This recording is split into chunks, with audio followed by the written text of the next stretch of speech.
Function. इसी बात को लिखा है कि एफ जेड की वैल्यू यू, यानी इस एफ जेड का जो रियल पार्ट है वो हमारा u और जो इमेजिनरी पार्ट है वो भी। तो u जो होगा, जैसे यहाँ रियल पार्ट में देखा कि z को जब x प्लस आई वाई में चेंज करेंगे तो रियल में जो आएगा वो x और y का फंक्शन, और जो इमेजिनरी आएगा वो हमारा x और y का फंक्शन। तो वही चीज़ एफ जेड को वही डिनोट किया है कि u प्लस आई भी। अब एक और कन्फर्म कर दिया है कि u जो होगा वो x और y का फंक्शन होगा, और जो v होगा वो भी हमारा x और y का फंक्शन है। तो यानी ये एफ जेड, यह एफ जेड जिसका रियल पार्ट है, इमेजिनरी पार्ट है, तो यह एफ जेड जेड पर एनालिटिक है, ये चीज़ दे दी गई।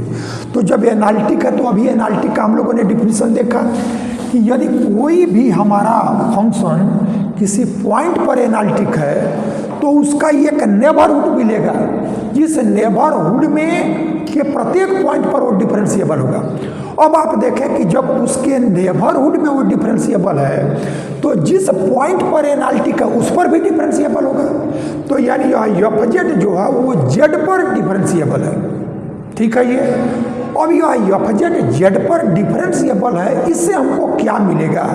तो उस चीज़ को, यानी कोई भी फंक्शन है किसी पॉइंट पर जब डिफरेंशिएबल होगा तो जो डिफरेंशिएबिलिटी की कंडीशन है उसको सेटिस्फाई करेगा। तो यानी यह F Z, since F Z is analytic at Z is equal to X plus I Y, इस पर वो एनालिटिक है। This imply F Z is differentiable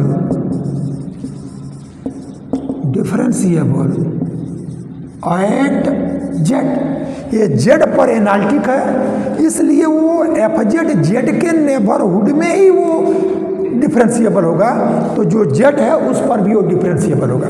अब यह एफ जेड जेड पर डिफरेंशिएबल है, इसका मतलब जब ये डिफरेंशिएबल है तो उसके डिफरेंशिएबिलिटी को लिखते हैं ऐसे एफ डैश जेड। जब हम रियल एनालिसिस में करते हैं तो उसका वेरिएबल केवल एक्स रहता है, तब हम उसको एफ डैश एक्स लिखते हैं। तो एफ डैश जेड, अब आपका जो फंक्शन है वो एफ जेड है, तो अब आप क्या कर लो कि इस जेड में एक इंक्रीमेंट लेंगे। तो अब इंक्रीमेंट लिए तो जेड के इंक्रीमेंट को हमने यह डेल जेड इससे रिप्रेजेंट किया। जैसे हम रियल में ए प्लस एच को हमने इंक्रीमेंट लिया, अब यह जेड में जेड के टर्म में जो इंक्रीमेंट लिया उसको हमने रिप्रेजेंट किया डेल जेड।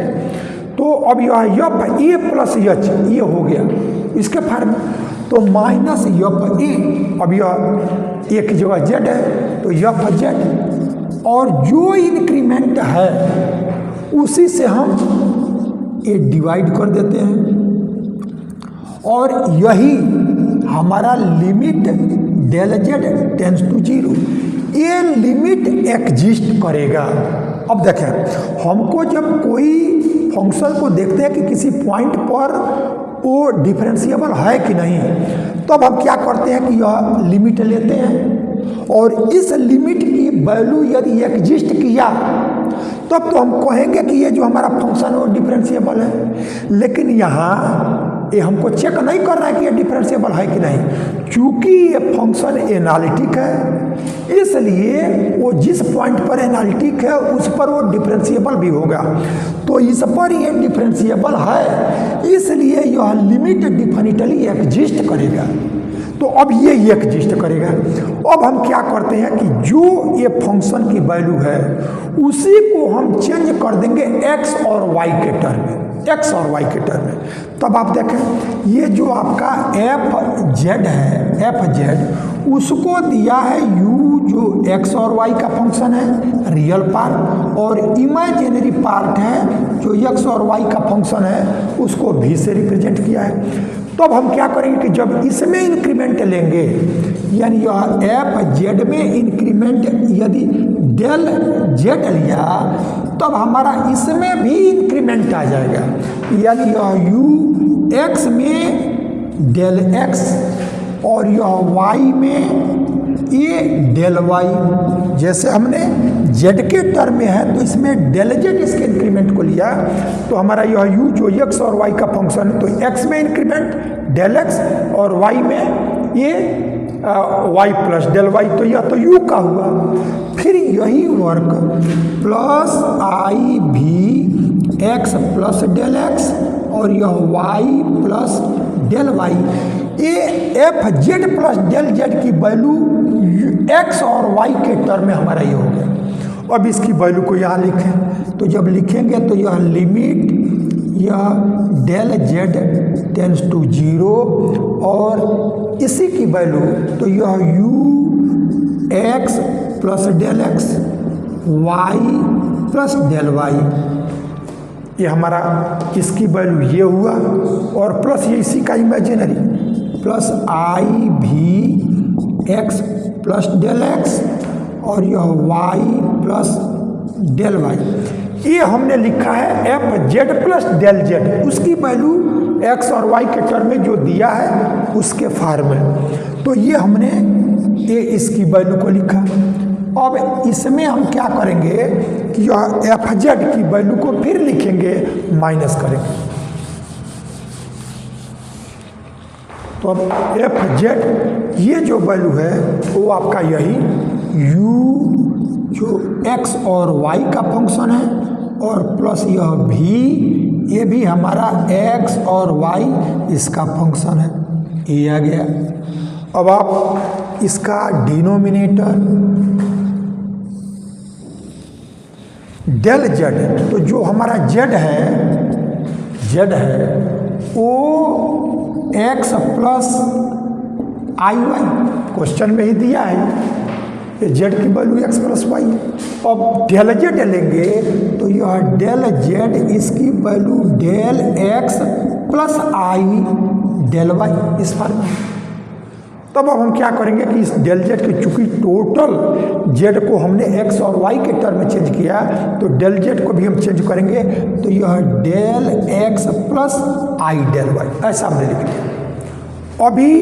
अब यह डेल जेड इसको लिखे हैं del Y del x plus i del Y ऐसा हमने लिख लिया, यह डेल जेड की वैल्यू।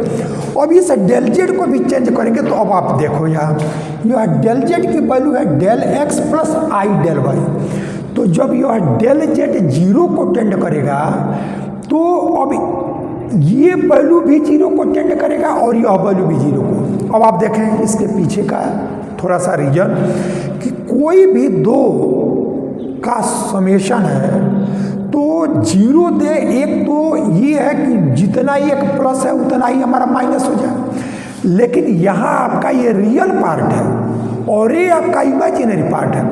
ये आपका यदि यह 2 है और यदि ये -2y हो जाए तो ये 0 नहीं देगा, क्योंकि ये रियल है और ये इमेजिनरी है।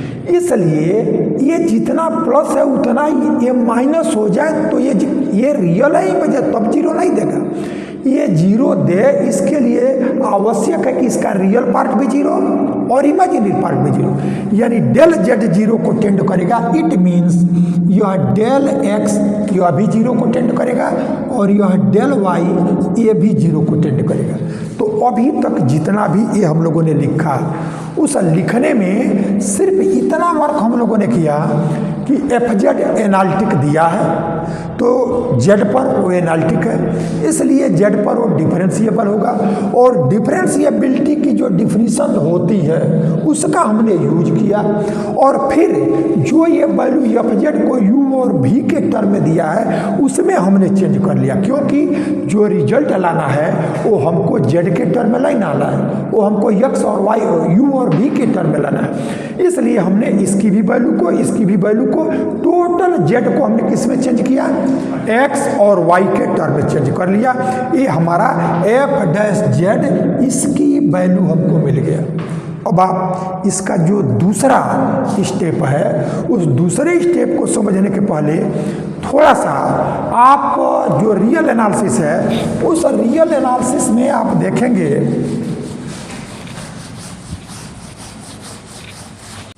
तो रियल एनालिसिस में हमारा कोई जब डिफरेंशिएबिलिटी हम पढ़ते हैं वहाँ एक बात आती है लिमिट के संदर्भ में, उसको थोड़ा सा यहाँ रिकॉल करेंगे, फिर तब ये चीज़ें आगे का स्टेप समझ में आ जाएगा। जैसे हमारा कोई, अब एक कॉम्प्लेक्स के टर्म में हम नहीं कर रहे हैं, ये रियल एनालिसिस की बात। ए पर हमारा कोई एक फंक्शन f(x) है और यह फंक्शन ए पर डिफरेंशिएबल है। तो जब डिफरेंशिएबल है तब हम उसका क्या करते हैं कि इस ए पर लेफ्ट हैंड लिमिट लेते हैं, यानी f(a माइनस 0), ये लेफ्ट हैंड डिफरेंशिएबिलिटी का नोटेशन है। तो ए पर हम लेफ्ट हैंड लिमिट लेते हैं और ए पर हम राइट हैंड लिमिट लेते हैं। ये दोनों लिमिट एग्जिस्ट करना चाहिए, यानी ये जो लिमिट आव है उसकी वैल्यू कोई फाइनाइट वैल्यू आनी चाहिए। तो यह लिमिट भी एग्जिस्ट करे, यह लिमिट भी एग्जिस्ट करे और दोनों इक्वल हो, तब हम कहेंगे कि यह ए पर हमारा फंक्शन डिफरेंशिएबल है। ये लिमिट एग्जिस्ट भी कर जाए, ये भी एग्जिस्ट कर जाए और इक्वल ना हो तो ये हमारा डिफरेंशिएबल नहीं है। अब आप देखें, ये जो हमारा जो हम लिए हैं, जो ये वो हमारा जेड एक कॉम्प्लेक्स प्लेन में कोई एक पॉइंट है, यह जेड जिसकी वैल्यू x + iy, यानी इसमें जो रियल पार्ट है वो x है और जो इमेजिनरी पार्ट है वो हमारा ये y है। यही हमारा जेड है जिस पर फंक्शन एनालिटिक है। तो एनालिटिक है तो इस पर डिफरेंशिएबल है। और फिर आप हम जो बताना चाह रहे हैं, ये सिर्फ एक रियल लाइन था, एक वेरिएबल था हमारा x, लेकिन यहाँ x और y दोनों वेरिएबल है। इसमें आपका यह एक प्लेन है, ये प्लेन में एक पॉइंट है।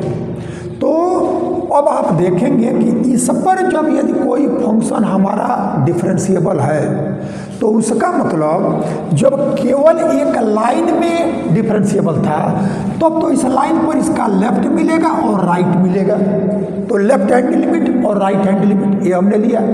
लेकिन जब ये प्लेन में है, 2 वेरिएबल का है, तब आपको जो एक इधर इंटरवल मिलता है और एक इसमें इंटरवल, तो इसमें भी आपको एक ऐसा इंटरवल मिलेगा कि इसमें तो केवल लेफ्ट और राइट ही था, इसमें आप ये इंक्रीमेंट जो लेते हैं वो इंक्रीमेंट डेल जेड, चाहे आप इसको किसी डायरेक्शन में लें, ये प्लेन में केवल एक लाइन नहीं है, तो ये प्रत्येक डायरेक्शन में डेल जेड लें, प्रत्येक डायरेक्शन में एग्जिस्ट करना चाहिए और सबकी वैल्यू सेम आना चाहिए, तब हम कहेंगे कि ये फंक्शन इस पर डिफरेंशिएबल है। अभी हमारा केवल एक लाइन था तो उस लाइन पर तो केवल लेफ्ट है और केवल राइट है, लेकिन हमारा प्लेन है तो हमारा केवल यह लाइनें नहीं है, इसके किसी भी डायरेक्शन में डेल जेड को हम ले सकते हैं, इंक्रीमेंट को ले सकते हैं। और प्रत्येक डायरेक्शन में जिसमें भी हम डेल जेड लें तो उस डेल जेड के लिए उस प्रत्येक डायरेक्शन में जो लिमिट आवे वो एग्जिस्ट करना चाहिए और प्रत्येक डायरेक्शन में ए इक्वल होना चाहिए। ठीक है ये। तब अब हम क्या करेंगे कि ये देखेंगे कि जो ये इंक्रीमेंट लिया, ये इंक्रीमेंट यदि इसको हम रियल एक्सिस के एलांग लें तो अब ये क्या वैल्यू देगा, और यदि इमेजिनरी के एक्सिस के एलांग लें तो अब ये क्या देगा। तो ये रियल एक्सिस के एलांग और इमेजिनरी एक्सिस के एलांग दोनों के एलांग एग्जिस्ट करना चाहिए और इक्वल आना चाहिए। यदि ये दोनों बातें नहीं होंगी तब तक ये फंक्शन हमारा डिफरेंशिएबल नहीं होगा। और ये केवल रियल एक्सिस के एलांग हो और इमेजिनरी एक्सिस के एलांग हो, केवल ये दो ही नहीं, ये तो आपका एक प्रत्येक डायरेक्शन किसी डायरेक्शन में लें, लेकिन हम यहाँ 2 इक्वेशन हमको लानी है, 2 डायरेक्शन को हम कंसीडर कर रहे हैं जिससे हमको कुछ मिलने वाला है। तब आप क्या करेंगे कि अभी ये फंक्शन एनालिटिक है, तो जब एनालिटिक है तो डिफरेंशिएबल है, इसलिए उस इंक्रीमेंट को किसी डायरेक्शन में लेंगे जो उसका लिमिट आएगा वो एग्जिस्ट करेगा, ये पहली बात। और जिस डायरेक्शन में भी इंक्रीमेंट को लेंगे वो प्रत्येक की जो वैल्यू आएगी वो सब इक्वल आएगा, क्योंकि यदि ये न हो तो फिर ये डिफरेंशिएबल नहीं होगा, और जब डिफरेंशिएबल नहीं होगा तो एनालिटिक नहीं होगा। जबकि एनालिटिक दिया है तो ये सारे कंडीशन सेटिस्फाई होना चाहिए। अब हम पहला स्थिति देखें कि जो डेल जेड हमारा इंक्रीमेंट है उस डेल जेड को यदि हम रियल एक्सिस के अलांग लें तो ये हमको क्या देगा। तो अब आप देखें डेल जेड को हम पहला case one we take del Z along real axis. तो रियल एक्सिस के अलांग लेंगे तो देखें जैसे आपका यही रियल एक्सिस है, जब यह इस रियल एक्सिस और इमेजिनरी एक्सिस के अतिरिक्त कोई पॉइंट आता है जैसे यह है, तब हमारा यह जेड है तो ये इसका रियल पार्ट हो गया और ये इसका इमेजिनरी पार्ट हो गया। तो लेकिन जब इसमें जो डेल जेड है वो आप रियल एक्सिस के अलांग लेंगे, रियल एक्सिस के अलांग, तो इसमें आपका इमेजिनरी पार्ट 0 हो जाएगा, इसमें इमेजिनरी पार्ट नहीं होगा। तो यदि ये हमारा जेड पर जो रियल एक्सिस के अलांग जब हम लेंगे ये इंक्रीमेंट डेल जेड को, तो वहाँ जब लेंगे तो along real axis imaginary part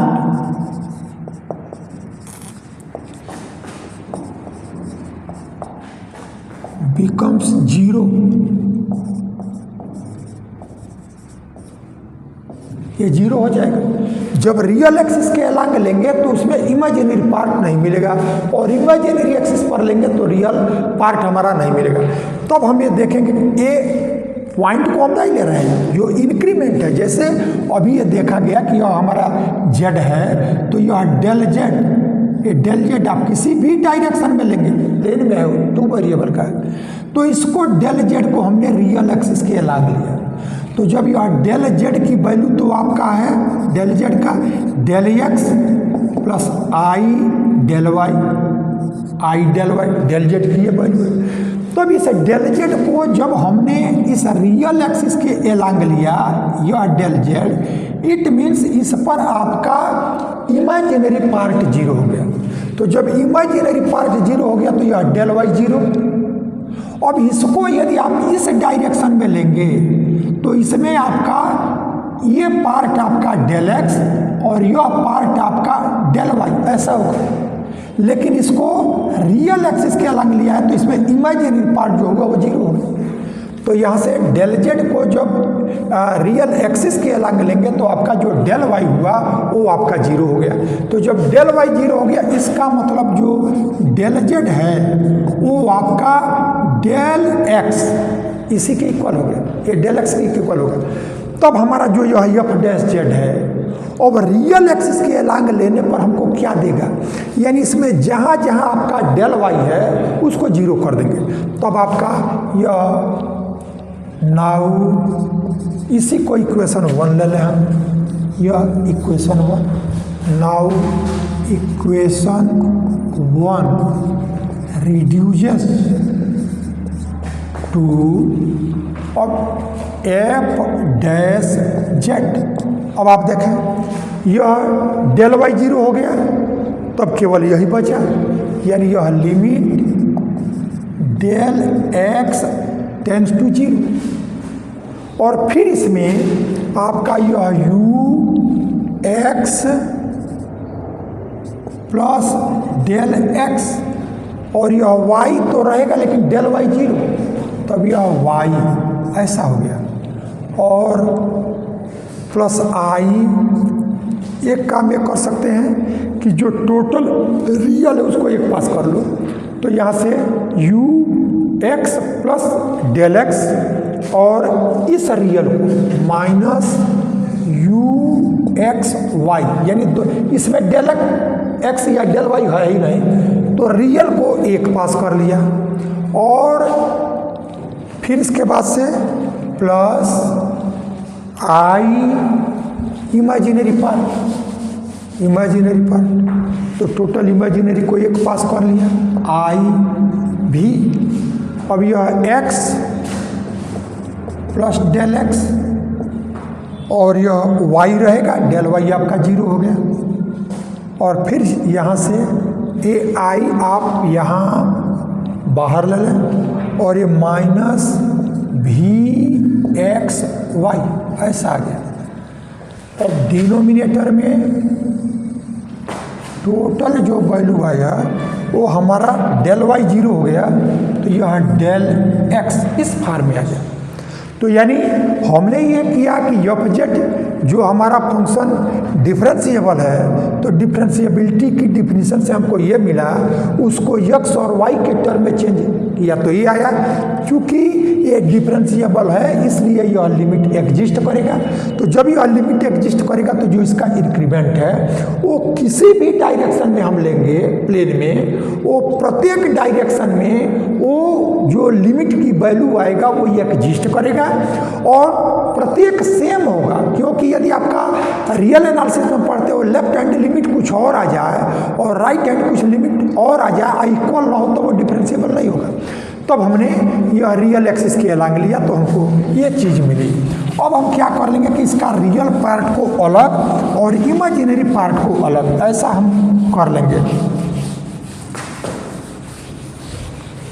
तो ये कर लिया गया है। अब देखें थोड़ा सा टोटल डिफरेंशिएशन जो करते हैं और पार्शियल डिफरेंशिएशन करते हैं, उनमें जो डिफरेंस है उस डिफरेंस में थोड़ा सा आप ध्यान देंगे तो आगे का वर्क मिलेगा हमको।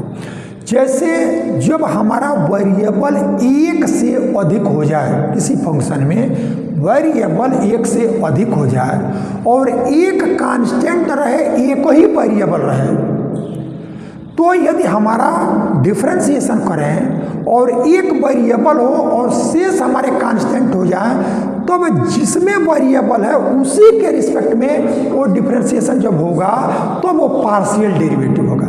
तो अब जैसे डिफरेंशिएबिलिटी हम करते हैं, तो यदि यह एफ ए प्लस एच और माइनस एफ ए और अपान एच और यह लिमिट h टेंस टू 0 ये एग्जिस्ट किया, तो ये लिमिट आया, वो जो लिमिट की वैल्यू आया उसी को हम कहेंगे कि वह एफ डैश ए ये वैल्यू है। अब जब आपका दो वेरिएबल हो जाए, अब देखो यहाँ u आपका है उसमें दो वेरिएबल है, एक x भी है और y भी है, यहाँ x भी है और y भी है। तो अब आप देख रहे हो कि यहाँ x में इंक्रीमेंट डेल x है और यहाँ सिर्फ y है, तो यहाँ ये जो x में इंक्रीमेंट है वो सिर्फ x ही रहा और y यहाँ है और यहाँ भी y है, यानी y दोनों में कांस्टेंट है, y में कोई परिवर्तन नहीं। अब यदि यह y नहीं होता, ये सिर्फ इतनी बात होती, यह ux प्लस डेल x, सिर्फ ये y नहीं होता, ux प्लस डेल एक्स और माइनस यह ux और यह डेल एक्स अपान है तो इसका भी आएगा, इसका भी आएगा, तब यह अपान डेल एक्स और यह लिमिट यह डेल एक्स टेंस टू 0, ये बन इतने को याद कंसीडर करो। ये y नहीं होता तब ये जो कंडीशन है उससे हम कहते हैं कि यह ux के रिस्पेक्ट में डिफरेंशिएबल है। क्लियर है? ये हमारा ux के रिस्पेक्ट में डिफरेंशिएबल है, लेकिन हम ये देख रहे हैं कि यह y एक और वेरिएबल आ गया है, लेकिन ये कांस्टेंट है, y यहाँ भी है और y जो यहाँ है वही यहाँ है। तो जब वेरिएबल दो हो और वो डिफरेंशिएबल सिर्फ एक के रिस्पेक्ट में हो, दूसरा कांस्टेंट हो जाए, तो वही डेरिवेटिव हमारा पार्शियल डेरिवेटिव हो जाएगा। तो ये डिफरेंशिएबल है x के रिस्पेक्ट में, लेकिन y भी है जो कांस्टेंट है, तो वैसे ही डेरिवेटिव को हम पार्शियल डेरिवेटिव कहेंगे। तो यानी ये जो वैल्यू आया कि यह लिमिट यह डेल x और यह x में डेल x इंक्रीमेंट है और यह दूसरा y यहाँ है और यह x में इंक्रीमेंट था, यहाँ सिर्फ x है, y ही यहाँ है और यह भी y है और इसका डिनोमिनेटर डेल x तो ये वैल्यू ही हमारा del U by del X हो जाएगा। डेल यू यदि यह वाई नहीं होता, सिर्फ एक्स का होता, तो अब डेल यू नहीं होता, तब D U by D x होता। लेकिन वेरिएबल दो है, डिफरेंशिएबल सिर्फ एक के रिस्पेक्ट में है और दूसरा हमारा कांस्टेंट है, इसलिए वो हमारा पार्शियल डेरिवेटिव हो गया। तब ये वैल्यू हमको मिल गया, यह del U by del X, ये पहला। तो यहाँ से यह del U by del X ये आया, प्लस यह आई। अब इस बात को देखें, तो अब यहाँ से यह आई ये अलग हो गया। अब यह भी एक्स प्लस डेल एक्स और यह वाई और माइनस भी एक्स वाई और अपान डेल एक्स। और यहाँ भी यदि आप लिख लें तो limit del x tends to zero, क्योंकि दो के सम या डिफरेंस का लिमिट दोनों पर लिमिट आ जाता है। तो ये वैल्यू आया। अब आप देखो ये फंक्शन हमारा भी हो गया। तो यहाँ दो वेरिएबल है लेकिन एक कांस्टेंट हो गया, वाई ही यहाँ है और यहाँ भी वाई ही है, लेकिन यह एक्स में इंक्रीमेंट डेल एक्स आया और यहाँ सिर्फ एक्स ही रहा और जो इंक्रीमेंट है उसी से डिवीजन और वही टेंस टू जीरो। इसका मतलब ये y नहीं होता तो यह डेल डी भी बाई डी एक्स रहता। लेकिन ये वेरिएबल जब आपका दो हो गया और दूसरा कांस्टेंट हो गया तब वो डेरिवेटिव पार्शियल डेरिवेटिव हो गया। तब यह वैल्यू आई डेल भी बाई डेल एक्स ऐसा हो गया। यह एफ डैश जेड। अभी तक दो वर्ग, फंक्शन हमारा जेड पर एनालिटिक था इसलिए जेड पर डिफरेंशिएबल होगा और जब डिफरेंशिएबल होगा तो डिफरेंशिएबिलिटी की डिफिनीशन से जो मिला उसको लिखा, आई एक्स और वाई के टर्म में चेंज कर दिया, इक्वेशन 1 लिखा। ये पहला वर्ग। दूसरा, चूंकि वो फंक्शन हमारा डिफरेंशिएबल है इसलिए जो इंक्रीमेंट डेल जेड है उसको किसी डायरेक्शन में प्लेन में लेंगे, हर डायरेक्शन में वो फंक्शन का लिमिट एग्जिस्ट करेगा और हर डायरेक्शन में जो भी आएगा सब सेम देगा क्योंकि ये फंक्शन डिफरेंशिएबल है। तब हमने देखा कि पहला केस लिया कि वो जो डेल जेड था वो रियल एक्सिस के अलग लिया, अब उसी को हम क्या करें, इमेजिनरी एक्सिस के अलग लें। दूसरा केस, तो अब ये 1 आया था इसको हमने 2 ले लिया। अब इसके बाद केस 2, तो केस 2 में we take del Z along imaginary axis, imaginary axis. अब जो हम इंक्रीमेंट लिए थे यह जेड था तो ये डेल जेड लिया था, डेल जेड रियल एक्सिस के अलग पहला, तो हमारा रियल एक्सिस के अलग ही है तो इसमें इमेजिनरी पार्ट 0 आ गया। अब हम क्या करेंगे कि अब इसको जो दूसरा केस लिया ये हमारा जेड था लेकिन डेल जेड को इमेजिनरी एक्सिस के अलग अब हमने यह डेल जेड ले लिया, ये इमेजिनरी के अलग यह जेड है और डेल जेड है, यानी यह जेड प्लस डेल जेड ये इस डायरेक्शन में हो गया। तो जब इस डायरेक्शन में हुआ तब हम देखेंगे कि इमेजिनरी एक्सिस पर रियल पार्ट 0 हो जाएगा, रियल नहीं होगा। तो जो डेल जेड है, डेल जेड जिसकी value del x plus i del Y ये वैल्यू है, तो जब इसको केवल इमेजिनरी एक्सिस के अलग लेंगे तो हमारा जो डेल एक्स होगा वो 0 हो जाएगा, डेल एक्स 0 हो जाएगा, रियल पार्ट 0। तब आपका जो डेल जेड हुआ वो हमारा हो गया आई डेल वाई, डेल जेड की वैल्यू ये हो गया। अब हम क्या करेंगे कि जो हमारा ये इक्वेशन पहला था उसी में जो हमने लिखा था एफ डैश जेड, यहाँ मिटाया गया इक्वेशन 1 लेकिन वो चीज़ क्या है उसको यहाँ लिखा जा रहा है। तो अब यहाँ आया था उसमें limit del x tends to 0 और डेल वाई टेंस टू 0। तो जब रियल एक्सिस के अलग लिया था तो हमारा इमेजिनरी पार्ट 0 था, डेल वाई 0 था। अब हम इसको इमेजिनरी एक्सिस के अलग ले रहे हैं तो रियल पार्ट 0 है, यानी डेल एक्स 0 है और तब जब डेल एक्स 0 है तो यह डेल जेड की वैल्यू आई डेल वाई है। अब आप देखेंगे कि डेल जेड जब 0 को टेंड करेगा तो आई डेल वाई 0 को टेंड किया, लेकिन आई की वैल्यू √-1 होता है तो वो 0 नहीं होगा, वो तो एक कांस्टेंट है। इसलिए हमारा del Z tends to zero, तो ये दो का प्रोडक्ट जीरो हुआ और ये जीरो होगा ही नहीं, इसलिए क्या जीरो देगा, del Y tends to zero. तो अब यहाँ हम लिखेंगे यह del Y tends to zero, ऐसा लिखा। और तब जो वैल्यू था हमारा यह यू, यहाँ एक्स प्लस डेल एक्स और y प्लस डेल वाई ऐसा था, तो डेल एक्स तो हमारा जीरो हो गया, लेकिन यहाँ आपका x रहेगा और यह x प्लस डेल एक्स का डेल एक्स जीरो हो गया और y प्लस डेल वाई ये रहेगा। u x plus del X था और y प्लस डेल वाई था, तो ये चीज़ हमारा जीरो हो गया, ये डेल एक्स वाला ये आया।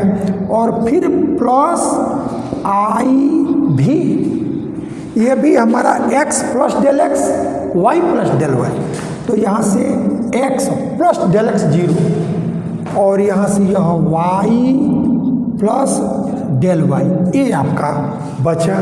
तो ये तो हमारा यह u x plus del X y plus del Y और प्लस आई भी x प्लस डेल एक्स और y प्लस डेल वाई में डेल एक्स जहाँ जहाँ था वो हमारा जीरो आ गया।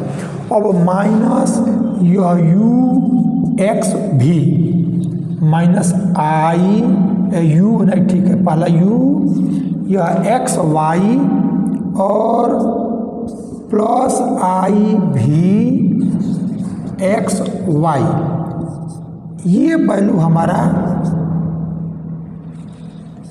ये था। और टोटल का डिनोमिनेटर ये डेल एक्स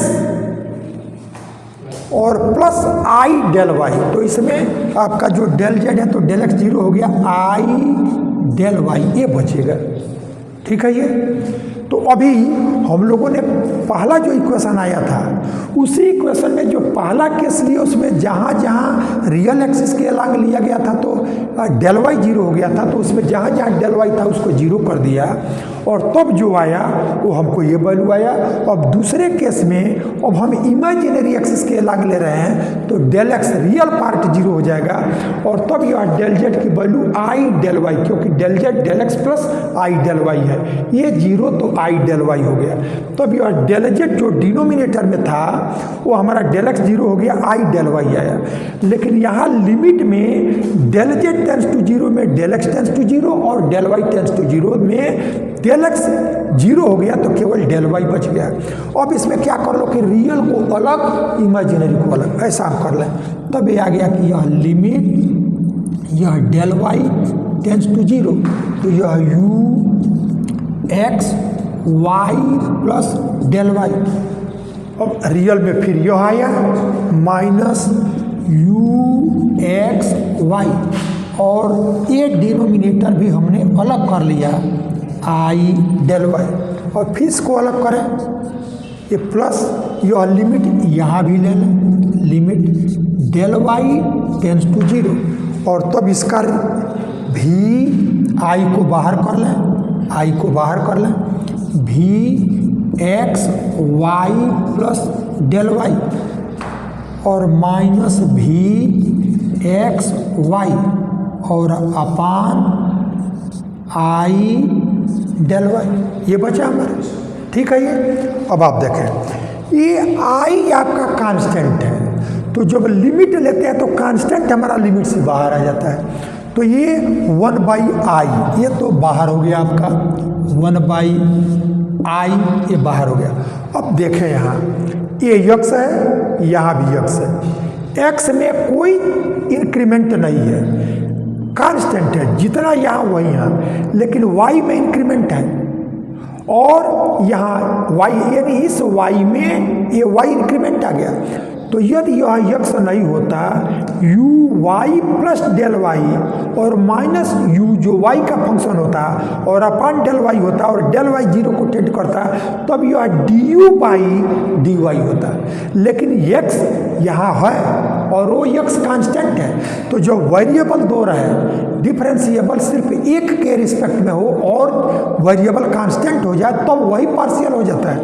तब यहाँ से आप देखेंगे तो यह हो गया del U by del Y, ये हमारा 1/y बाहर आ गया। अब यह y में ही इंक्रीमेंट है, x में इंक्रीमेंट नहीं है, तो इसलिए यह del u by del y ये आ गया।